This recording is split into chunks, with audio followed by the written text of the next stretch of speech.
ભારત દેશના પહેલા પ્રધાનમંત્રીનું પુસ્તક છે ડિસ્કવરી ઓફ ઇન્ડિયા. એ તમે વાંચો અથવા એના પરથી બનેલી સિરીઝ ભારત એક ખોજ જુઓ તો તમને સમજાય કે પહેલાના રાજનેતાઓ ઇતિહાસને કેવી રીતે મૂલવતા હતા, એમના અલગ અલગ વિચારો હતા, એ બધું જ માન્ય, પણ એના માટે એ ઇતિહાસ જાણતા, વાંચતા અને સમજતા હતા.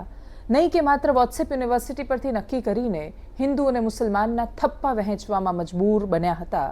નમસ્કાર, આપની સાથે હું દેવાંશી.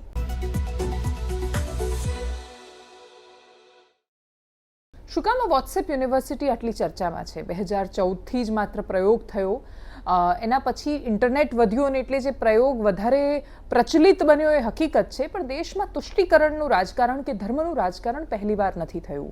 ના એ 90ના દશકથી થયું. 90ના દશકથી એક અલગ વિચારનો ઉદ્ભવ થયો અને એ વિચારો બે સામસામે હતા એટલે વધારે ચર્ચામાં આવ્યા, સામાન્ય માણસો એની સાથે જોડાયા. પણ આ દેશમાં ધર્મનું રાજકારણ ખૂબ પહેલાંથી કરવામાં આવ્યું છે. આપણે બહુ જ ઐતિહાસિક કોન્ટેક્સમાં ન જઈએ ને એકદમ સંક્ષિપ્તમાં સમજીએ તો પણ આ દેશની આઝાદી ધર્મના આધાર પર મળી. ભાગલા જે પડ્યા એ પણ ધર્મના નામ પર પડ્યા. 1947માં જ્યારે આઝાદ થવાનો હતો ત્યારે આપણને એક દેશ મળવાનો હતો જેમાં ભારત, પાકિસ્તાન, બાકીના બધા હિસ્સાઓ એક હતા અને એ દેશ જો આપણને એક યથાસ્થિતિ મળ્યો હોત તો એ કેટલો મજબૂત બની શકતો કે સશક્ત બની શકતો. આખો આપણો જે નીચેનો દરિયાઈ હિસ્સો છે જ્યાં આજે પણ ચાઇના વર્ચસ્વની કોશિશ કરે છે તો દૂર દૂર સુધી ન હોત. આપણી સાથે અથવા આપણા પછી અનેક દેશો આઝાદ થયા પણ એ દેશો આપણાથી ઘણા આગળ પહોંચી શક્યા. સિંગાપોર જેવા દેશ એના ઉદાહરણ છે. શું કામ એ લોકો આટલું આગળ પહોંચી શક્યા જ્યારે ઘણી બધી બાબતમાં આપણે જાપાન કે સિંગાપોર, આપણી આજુબાજુના દેશોની પણ એટલી સરખામણી ન કરી શક્યા? પશ્ચિમના દેશો સાથે તુલના નથી કરવી, કોઈની સાથે તુલના ન કરીએ. ભારતની વાત કરીએ તો પણ 1947માં દેશ આઝાદ થયો ત્યારે ધર્મના આધાર પર બે ભાગલા પડ્યા અને દેશના ભાગલા જ્યારે ધર્મના આધાર પર પડે છે અને એક દેશ મુસ્લિમ રાષ્ટ્ર તરીકે પાકિસ્તાન બને છે તો બીજો દેશ એ વખતે એણે હિન્દુ રાષ્ટ્ર બનવાનું પસંદ ન કર્યું. બાકી જ્યારે ધર્મના આધાર પર ભાગલા થઈ રહ્યા છે ત્યારે એક હિન્દુનો દેશ, એક મુસલમાનનો દેશ, એ રીતે બનવાની બહુ બધાને અપેક્ષા હતી. પણ એવું દેશમાં આઝાદીની લડાઈમાં ખૂબ શરૂઆતથી લડેલા મોટા ભાગના નેતાઓ નહોતા ઈચ્છતા. માત્ર જવાહરલાલ નહેરુ કે પછી સરદાર પટેલ કે મહાત્મા ગાંધીનો પ્રશ્ન નહોતો. એ સિવાયના કેટલાય રાજનેતાઓ એવા હતા કે જે નહોતા ઈચ્છતા કે માત્ર ધર્મના આધાર પર દેશમાં ભાગલા પડી જાય અને એટલે જ મુસ્લિમ બાહુલ ક્ષેત્રો પણ ભારતમાં રહ્યા, ભારતનો હિસ્સો રહ્યા અને ભારતે કહ્યું કે અમે હિન્દુ રાષ્ટ્ર નથી, અમે દરેકનો સમાવેશ કરીશું. પણ છતાંય આ દેશની બહુમતી હિન્દુ હતી અને એમણે ખુલ્લા હૃદયે એ દરેકનું સ્વાગત કર્યું, સ્વીકાર કર્યો અને એમને કહ્યું કે એ તો જે લોકો ઝઘડો કરીને ગયા એ લોકો ગંદા છે, બાકી અમે લોકો તમને હંમેશા દિલથી આવકારીશું. આ દેશ જેટલો અમારો છે એ દેશ એટલો જ તમારો છે. પણ એના પછી કમનસીબે થઈ રાજનીતિ. એ રાજનીતિ એટલી હદ સુધી વધતા વધતા આપણે સીધા આવી જઈએ રાજીવ ગાંધીના સમયમાં તો શાહબાનો નામની એક મહિલાએ જ્યારે ટ્રિપલ તલાકના મામલે કેસ થયો અને એની પહેલાં રામ મંદિરના જ્યારે તાળા ખોલવાની જ્યારે વાત આવી અને રાજીવ ગાંધીએ તાળા ખોલાવડાવ્યા ત્યારે મુસ્લિમ સમુદાયમાં ખૂબ રોષની લાગણી છે એવું ઘણા બધા લોકોએ એમને કહ્યું. હવે મુસ્લિમ સમાજમાં રોષની લાગણી હતી કે કેમ એ ખબર નથી, પણ જ્યારે રાજનીતિ જોખમાં આવી ત્યારે શાહબાનોના કેસના એ નિર્ણયને પલટાવ્યો. એ વખતે એક સ્ત્રીની હાય કે તમે જે પણ ગણો હોય, પણ એના વર્ષો પછી આટલા સીધા રાહુલ ગાંધી કે એના સમયમાં આવી જઈએ તો કોંગ્રેસ પર વારંવાર એવા આરોપ લાગ્યા કે મુસ્લિમ તુષ્ટિકરણ કરે છે. શું કામ કરે છે? મુસ્લિમનું જો તુષ્ટિકરણ અથવા મુસ્લિમનું કલ્યાણ અને તુષ્ટિકરણ બે વસ્તુ, બે શબ્દ બહુ જ અલગ છે. જો મુસલમાનનું એટલું બધું જ હિત કોંગ્રેસ પક્ષે કર્યું હોત તો આટલી બધી સમસ્યાઓ મુસલમાનો એમાં ન ઘેરાયેલા હોત. તમે કોઈ પણ મુસ્લિમની વસ્તીમાં ચાલ્યા જાઓ ત્યાં તમને ગરીબી દેખાય છે, બેકારી દેખાય છે, બાકીની સમસ્યાઓ, સ્ત્રીઓનું શોષણ, એટલા બધા બાળકો એક સ્ત્રી પેદા કરે છે, એ ધાર્મિક અંધાપો એમની અંદર એટલો બધો ગ્રસિત છે કે સત્ય સ્વીકારવા પણ ઘણીવાર તૈયાર નથી થતા, સ્વીકારવા છોડી તો સાંભળવા તૈયાર નથી થતા. આટલું બધું શું કામ થયું? તો ઇતિહાસમાંથી અત્યાર સુધીમાં આપણે જોઈએ તો અંગ્રેજો જ્યારે આવ્યા ત્યારે હિન્દુ ધર્મ પણ કંઈ બહુ સારી પરિસ્થિતિમાં હતો નહીં. હિન્દુ ધર્મમાં પણ ઘણી બધી સમસ્યાઓ હતી. પણ આપણને જે તે સમયે રાજા રામમોહન રાય મળ્યા, સ્વામી વિવેકાનંદ મળ્યા, સ્વામી દયાનંદ સરસ્વતી મળ્યા, અનેક એવા લોકો મળ્યા કે જેમણે ભારતમાં વસતા એ વિશાળ સમુદાયના હિતમાં કામ કર્યું. એ વખતે સમાજ એમની સાથે નહોતો.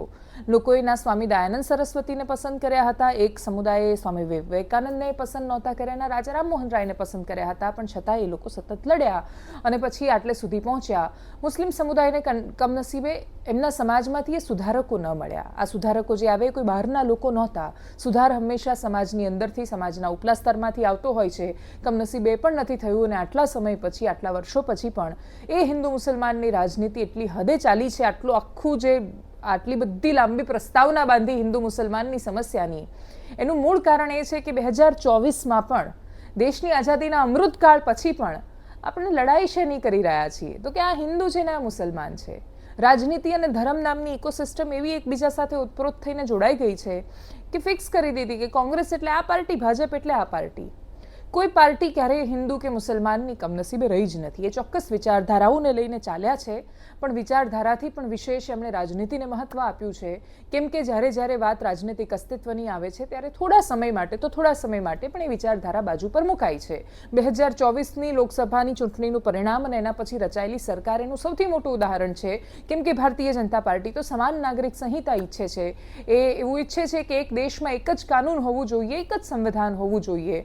પણ આંધ્રપ્રદેશમાં ચંદ્રબાબુ નાયડુ હોય કે પછી બિહારના નીતિશ કુમાર, એમની વોટ બેંક તો કોંગ્રેસમાંથી નીકળેલા જે તે સમયના પક્ષો છે. એટલે કોંગ્રેસની વોટ બેંક એ એમની વોટ બેંક છે અને પોતાની વોટ બેંકની સામે કશું જ નથી કરવા માંગતા. આ ભેદભાવ ખાસા લાંબા સમયથી ચાલતો આવ્યો છે, પણ છતાં એ ભેદભાવને રાજનીતિના નામ પર એટલું બધું પોષણ મળે છે કે રાહુલ ગાંધી જ્યારે વિપક્ષના નેતા તરીકે સંસદમાં પોતાની વાત મૂકી રહ્યા હતા ત્યારે એ વાતનો વિવાદ થયો. ભારતીય જનતા પાર્ટીએ આખી વાતને રાજનીતિક જે આરોપ કરવામાં આવ્યો અથવા રાજનીતિક જે પ્રહાર કરવામાં આવ્યો એને હિન્દુ મુસલમાનની વાત બનાવી દીધી અને એ વાતનું ફરી એકવાર સેન્ટર ગુજરાત બનવા જઈ રહ્યું છે. વર્ષોથી દેશમાં અનેક રાજનીતિ થઈ, દેશમાં સુધારાની રાજનીતિની શરૂઆત પણ ગુજરાતથી થઈ. બે ગુજરાતીઓ હતા, ગાંધી અને સરદાર, જેણે દેશની આઝાદીની લડાઈને ચેતના આપી, પ્રાણ ફૂંક્યા અને એની લીડ લીધી. સહકાર ક્ષેત્રમાં પણ આખા દેશમાં જો કશુંક અદ્ભુત થયું હોય તો એ ગુજરાતમાં થયું. વેપારના ક્ષેત્રમાં પણ કશુંક અદ્ભુત થયું હોય તો એ ગુજરાતમાંથી થયું. ધર્મની રાજનીતિના મૂળિયા પણ ગુજરાતમાં ઊંડે સુધી ઉતરેલા છે. બજરંગ દળ અને માત્ર વિશ્વ હિન્દુ પરિષદના કાર્યકર્તાઓ નહીં, પણ ભારતીય જનતા પાર્ટીના નેતાઓ ખેસ પહેરીને કોંગ્રેસના કાર્યાલયની બહાર પહોંચે છે અને પછી એ કાર્યકરને ગુંડા બની જાય છે અને પછી પથ્થર ફેંકે છે. કોંગ્રેસના કાર્યકર્તાઓ પણ પ્રતિકાર કહે છે એ પોતાને કે ગમે તે સ્વરૂપ હોય, પણ એ સામે પથ્થર ફેંકી રહ્યા છે. આ ગુજરાતની રાજનીતિ નહોતી. કોઈના કાર્યાલયમાં ઘૂસીને તોડફોડને પથ્થરમારો કરવામાં આવે એ પણ ગુજરાતની રાજનીતિ નહોતી. પણ તમે યાદ રાખજો, ગુજરાતની અને દેશની રાજનીતિની હવે આ જ વાસ્તવિકતા છે. કેમ કે બંને પક્ષ હવે પોતાના અસ્તિત્વની લડાઈ પર આવીને ઊભા છે. ભારતીય જનતા પાર્ટીને પણ ખબર છે કે જો હવે હાથમાંથી સત્તા જાય છે તો બહુ ઝડપથી યુ-ટર્ન વાગી શકે એમ નથી. કોંગ્રેસને પણ ખબર છે કે જો આવા સમયે પણ અમે સત્તામાં ન આવી શક્યા તો ફરી ક્યારે આવીશું એ ખબર નથી. પેઢીઓ રિટાયર થઈ જશે, કોંગ્રેસ સત્તામાં આવવા માટે વલખા મારતી રહેશે, સપના જોતી રહેશે કે પછી ખરેખર અમલવારી કરશે કે કેમ. 6ઠી જુલાઈએ રાહુલ ગાંધીના આવવાની વાત કરવામાં આવી છે. રાહુલ ગાંધી આવીને શું કરશે એ ખબર નથી. બીજું કે વિડીયો ચોખ્ખા દેખાય છે, બધું ક્લિયર દેખાય છે. ગુજરાત પોલીસે કાર્યકર્તાઓ સામે કાર્યવાહી કેમ નથી કરી શકતી કે ફરિયાદ કેમ નથી લઈ શકતી, એ કઈ બેડીઓમાં એણે હાથ બાંધી દીધા છે ગુજરાતની પોલીસને પણ નથી ખબર. સત્તા પલટાય જો તો ગુજરાતની એ પોલીસનું શું થાય એ પણ સૌથી મોટો પ્રશ્ન છે. એ જ થાય જે વર્ષોથી થતું આવ્યું છે, જેની સત્તા એના ગુલામ બની જવાનું. વર્ષોથી મોટાભાગના નેતા અધિકારીઓ આ જ કરતા આવ્યા છે. શક્તિસિંહ ગોહિલે પણ પત્રકાર પરિષદ કરી હતી. એ સિવાયની ઘણી બધી રાજનીતિક પ્રતિક્રિયાઓ છે, સાંભળીએ. 6 તારીખે જો અમારી આ બધી જ વાતોમાં ન્યાય નહીં હોય, સમગ્ર ગુજરાતના કાર્યકર્તાઓ અમદાવાદ પીસીસીમાં એકઠા થશે. 6 તારીખે રોડ પર નીકળીશું. માત્ર પ્રેસ કોન્ફરન્સ કરીને બેસી નથી રહેવાના, જેલ ભરો કરીશું. 7 તારીખે રથયાત્રા છે. ભગવાન જગન્નાથજીનું પૂરું દિલમાં સ્થાન છે. નહીતર અમે 7 તારીખે આપીને સરકારને પોલીસને મૂંઝવી શકીએ, પણ 7 તારીખ નહીં કરીએ.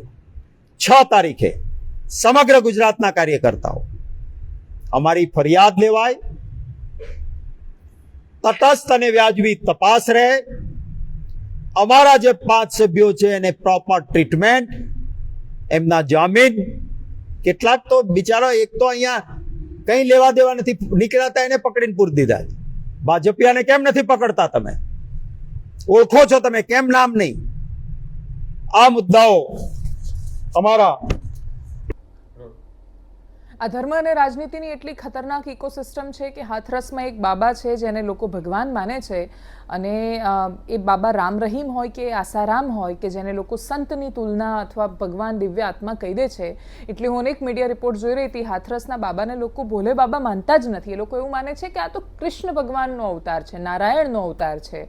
અને અવતારના નામ પર જે મૂળ વાત કે ભગવાને તો એટલે જેને તમે કૃષ્ણનો અવતાર માનો છો, એમણે તો એવું કહ્યું હતું કે સર્વસ્ય ચાહમ હૃદય સન્નિવિષ્ટો, હું તો દરેકના હૃદયમાં છું, મમે વાંશો જીવલો કે જીવભૂત સનાતન, એવું પણ એમણે કહેલું છે કે મારો જ અંશ બધામાં રહેલો છે. ઈશ્વરે આપણને માણસ બનાવ્યા, એનાથી વધારે કશું કરી શકે એમ નથી. માણસ બનાવ્યા, હાથ પગ શરીર આપી દીધું, એના પછી જો તમે બીજાની અંદર ઈશ્વર શોધવા ફરો છો, કોઈ માણસને ઈશ્વર બનાવીને પછી એ ભગવાન તમારું બધું સારું કરી દેશે એવું માનો છો, તો આવું થાય છે આપણી સાથે કમનસીબે કે જ્યારે ઓલમોસ્ટ 150 માણસો મૃત્યુ પામે છે. અને આવું સતત થતું જાય અને તોય આપણે ન સુધરીએ કે ન બદલાઈએ, તો આપણે દરેક વખતે બીજાની ભૂલ શું કામ શોધવાની? એ ભૂલ આપણી પણ છે. એ ઇકોસિસ્ટમ એટલી સ્ટ્રોંગ બની છે કે આવા બાબાઓનું હંમેશાથી સરકારોએ રક્ષણ કર્યું છે. અને જ્યારે જેની સરકાર રહી એણે રક્ષણ કર્યું છે. આની પહેલાં બાબાઓ નહોતા અને હવે અચાનક સંરક્ષણ મળી રહ્યું છે એવું નથી, પણ હા, હવે બાબાઓ બનવાની સંખ્યા વધી છે ઘણા બધા. એટલે ગુજરાત જેવા રાજ્યમાં તો યુપી બિહારમાં ક્રાઇમ કરી અને ત્યાં બહુ જ મોટા ગુના કરીને પછી ગુજરાતમાં આંચળો ઓઢીને સંતો બની જાય છે. એવા તો અનેક ઉદાહરણો આપણી સામે આવે છે, ને તોય એ છૂટતા નથી. બીજી બાજુ અસહિષ્ણુતાની એટલી પરાકાષ્ઠા છે કે ઉદાહરણ તરીકે મેટા એઆઈ, ફેસબુકની એક કંપની છે જેણે મેટા એ, જો તમે વોટ્સએપ કે કંઈ વાપરતા હશો કે તમે જે પ્રશ્ન પૂછો એનો જવાબ મળે, તો હમણાં જ બધાએ પ્રયોગ કરીને જોયો. એમાં જ સમસ્યા સામે આવી કે તમે એવું લખો કે tell me a joke on lord Ram, એટલે ભગવાન રામ પર એક જોક તમને કહો એટલે તમને એક જોક લખીને મોકલે. તમે પૂછો કે જીસસ ક્રાઇસ્ટ પર બોલો તો એ જવાબ આપે. તમે ગુરુ નાનક પર પૂછો તો જવાબ આપે. તમે ભગવાન મહાવીર પર પૂછો તો ભગવાન બુદ્ધ પર જવાબ આપે. એ તમને ભગવાન ઋષભદેવ પર જવાબ આપે. એટલે દરેક ધર્મ પર એક જોક બનાવીને કે એ ભગવાનનો, કૃષ્ણ ભગવાન પર પણ જોક કે, મહાદેવ પર પણ જોક કે. પણ જો તમે એવું પૂછો કે tell me a joke on prophet Muhammad, તો પ્રોફેટ મોહમ્મદ પર જોક આવતાની સાથે જ વોટ્સએપ અને મેટા એઆઈ કહી દે કે સોરી, માફ કરજો, અમે ધાર્મિક વ્યક્તિઓ પર જોક નથી કરતા. તો તમે ત્યાં જોક નથી કરી શકતા તો આ બાકીના બધા લોકો પર જોક શું કામ? એનાથી એ મોટો પ્રશ્ન એ છે કે ત્યાં જોક કરો છો ત્યાં કોઈને કશો વાંધો નથી, કેમ કે આપણે ઈશ્વરને આપણી અંદરનો આપણો એક હિસ્સો સમજીએ છીએ. એ આપણી સાથે છે, એ આપણામાં વસે છે એવું માનીએ છીએ. અને એટલે આપણે જોક સાંભળી શકીએ છીએ, કંઈ પણ કરી શકીએ છીએ. પણ પ્રશ્ન એ છે કે તમે જો આ દેશ એવો છે કે જે સેક્યુલર છે ને, દેશમાં ધાર્મિક સમાનતા છે, તો ધાર્મિક સમાનતાનો મતલબ એ છે કે કાં તો બધા પર જોક કહો ને કાં તો કોઈના પર જોક ના કહો. પણ છતાંય વિદેશી કંપની જે ભારતમાં આટલું મોટું એમનું બજાર છે, એ લોકો પણ બધા પર, એટલે જીસસ ક્રાઇસ્ટ પર પણ જોક કહી દે છે, પણ એ પ્રોફેટ મોહમ્મદ પર જોક નથી કહી શકતા, કેમ કે એમને ખબર છે કે ત્યાં એ વાતને બહુ સામાન્ય રીતે કે સરળ રીતે સહન કરવાની શક્તિ નથી, અથવા તો જે પ્રતિકાર મળે છે એ પ્રતિકાર શબ્દોમાં નથી હોતો. કોઈ તમને એવું કહેતું નથી કે આ હટાવી લો, નહીં તો અમે આ કરીશું કે બોયકોટ કરીશું. તે બોયકોટની વાત નથી આવતી. ત્યાં પછી એ પ્રકારનું વાક્ય કે જે ઘણા બધા એવા એક્સપર્ટ કહે છે કે જે ઇસ્લામનો હિસ્સો નથી, પણ તોય કહેવામાં આવે કે ગુસ્તાકે રસૂલ કી એક હી સજા સરતન સે જુદા. તો એ જે એક્સ્ટ્રીમ વાતો થાય છે એ પણ આ દેશનો હિસ્સો છે. એને રોકવા માટે અથવા એની અંદર સમાનતા માટે કામ નથી થતું. અને બંને તરફથી જ્યાં સુધી કામ નહીં થાય ત્યાં સુધી કટ્ટરતાની સામે કટ્ટરતા ઊભી થવાની છે. રાજનીતિનું પોષણ મળતું રહેવાનું છે. કોઈ મુસ્લિમ રાષ્ટ્રની વાતો કરીને મુસ્લિમોને પોષણ આપતું રહેશે, કોઈ હિન્દુ રાષ્ટ્રની વાત કરીને હિન્દુઓને પોષણ આપતું રહેશે. 1947માં આપણી પાસે એક રસ્તો હતો, આપણે એ નથી અપનાવ્યો. આપણે સર્વસમાવેશક બન્યા, આપણે પાકિસ્તાનની જેમ ધર્માંધ ન બન્યા, માત્ર ધર્મની વાતો ન કરી, આપણે ધર્મની સાથે વિજ્ઞાનને જોડીને આપણે ક્યાંય પહોંચ્યા. આપણે આપણી ખૂબ પ્રાયોરિટીમાં પ્રાથમિકતા આપણે IIM ને ISRO બનાવવામાં આપી, નહીં કે આપણે બાકીની બધી વાતો સાથે સ્પર્ધામાં ઉતર્યા. આપણે ફરી એકવાર એ જ રસ્તા પર પાછું જવાનું છે જેની આપણા પૂર્વજોએ કલ્પના કરી હતી. પણ ખેર, આપણે તો રાજનીતિ અને આખું ઇકોસિસ્ટમ આપણને જેમ દોરવે છે એમ દોરવાઈ રહ્યા છીએ. અને એટલે જ આટલા બધા ઇતિહાસના રેફરન્સ સાથે આખી આ રાજનીતિક વાત ગુજરાતના પરિપ્રેક્ષ્યમાં કહેવાનો મતલબ માત્ર એટલો હતો કે હકીકત એ છે કે એક ઓપ્શન 90ના દશકમાં જ્યારે એક આવી રાજનીતિ ઊભી થઈ, જેને તમે કટ્ટર રાજનીતિ કહી રહ્યા છો, તો તમારે એના મૂળમાં જઈને સમજવું પડશે કે કેમ ઊભી થઈ. તમે માત્ર એમને જ બોલ્યા કરશો કે આ લોકો કટ્ટર છે ને આ લોકો ખરાબ છે ને હિન્દુ આવો થઈ રહ્યો છે ને હિન્દુ તો આવો નહોતો, જે વાતનો જવાબ રાહુલ ગાંધીએ પણ આપવો પડશે કે તમે માત્ર એમને કટ્ટર કહી રહ્યા છો. જે લોકો અત્યારે પોતાની રાજનીતિ માટે જે કરે છે એ ખોટું જ છે, પણ એનું મૂળ ક્યાં છે? એના મૂળ પર જ્યાં સુધી તમે વાર કરીને એને નથી રોકી શકતા ત્યાં સુધી આ એની સામે ઊભો થયેલો એક અવાજ છે. સામે ઊભા થયેલા અવાજને માત્ર બોલવાનો કોઈ મતલબ નથી જ્યાં સુધી એની મૂળની સમસ્યાને તમે નહીં રોકી શકો. પણ ખેર, રાજનીતિમાં જ્યાં જેને ફાયદો મળે એમ એ લોકો કરતા હોય છે. એ લોકો ક્યારેય દેશનું નથી વિચારતા. છેલ્લે એકદમ સંક્ષિપ્તમાં સાંભળો હવામાન નિષ્ણાંતને, જેમણે કહ્યું છે ગુજરાતમાં ક્યાં કેટલો વરસાદ થવાનો છે. આજની તારીખની વાત કરવા જઈએ તો આજે લગભગ 3-4 જુલાઈનો જે સમય છે, આ સમય પછીથી જે વરસાદના દિવસો બચ્યા છે એમાં જુલાઈ મહિનો અને ઓગસ્ટ મહિનાની 15 તારીખ સુધીનું સેશન છે. એટલે કે જે આ 40 દિવસનો ગાળો છે એની અંદર દક્ષિણ ગુજરાત અથવા તો સૌરાષ્ટ્રની અંદર એક અતિવૃષ્ટિ જેવો માહોલ પણ સર્જાઈ શકે છે. આવા વરસાદોની શક્યતા છે. હવે આ વરસાદોની શું કામ શક્યતાઓ છે ને પાયલબેન, એના વિશે મારે વિસ્તારથી અને વૈજ્ઞાનિક ઢબે આપને સમજાવવાનું છે. જે બંગાળની ખાડીની અંદર વરસાદી સિસ્ટમ બનશે, જે વરસાદ છે એ 9-10 જુલાઈ થી લઈ અને 14 જુલાઈ સુધી એ વરસાદ જોવા મળશે. એટલે 5-6 દિવસનો રાઉન્ડ છે એ વરસાદનો આવશે ને એ પણ સારો વરસાદ હશે. ખાસ કરીને એ વરસાદ છે એ દક્ષિણ ગુજરાત, મધ્ય ગુજરાત અને ઉત્તર ગુજરાતને વધારે પ્રભાવિત કરે તેવી શક્યતાઓ છે, કેમ કે એ સિસ્ટમનો ટ્રેક એ મુજબનો રહેવાનો છે. અત્યારે બસ આટલું જ. જો આપ અમને યુટ્યુબ પર જોઈ રહ્યા છો તો અમારી ચેનલને સબસ્ક્રાઇબ કરો, વિડીયોને શેર કરો, ફેસબુક પર અમારી ચેનલને ફોલો કરો અને અવાજમાં કે લાઇટમાં જે પણ સમસ્યાઓ આવી હોય ટેકનિકલ, એના માટે ક્ષમા, કેમ કે હું બહારથી શૂટ કરી રહી છું. નમસ્કાર.